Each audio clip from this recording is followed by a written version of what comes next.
ছোট্ট বন্ধুরা, তোমরা সবাই কেমন আছো? আজকে তোমাদের আরো একটি নতুন গল্প শোনাবো। একদিন এক শেয়াল খাবারের খোঁজে এদিক সেদিক ঘুরছিল।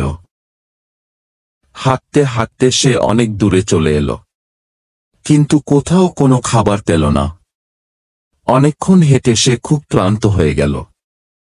তার ভীষণ ক্ষুধা পেল, তাই সে কাহিল হয়ে পড়ল।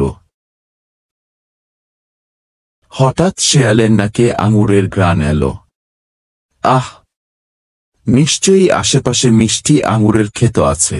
শেয়াল চারদিকে তাকিয়ে আঙুর ক্ষেত খুঁজতে লাগল। হঠাৎ সে আঙুর ক্ষেত দেখতে পেল। আঙুর দেখে শেয়াল উত্তেজিত হয়ে উঠল। খুশিতে সে আটখানা হয়ে গেল। সে খুব তাড়াতাড়ি আঙুর ক্ষেতের দিকে ছুটতে লাগল। একসময় শেয়াল সেখানে এসে উপস্থিত হল। সে যেন নিজের চোখকে বিশ্বাস করতে পারছিল না। গাছ ভরা তাজা, সবুজ এবং রসালো আঙুর সূর্যের আলোয় ঝলমল করছে। রসালো আঙুর দেখে শেয়ালের জিভে পানি এলো। গায়ের সমস্ত শক্তি দিয়ে লাফিয়ে উঠল শেয়াল।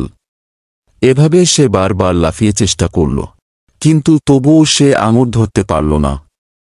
শেষ পর্যন্ত সে বুঝতে পারল আঙুর পাবার আশা নেই। তাই সে হতাশা ও হনহৃদয়ে চলে গেল।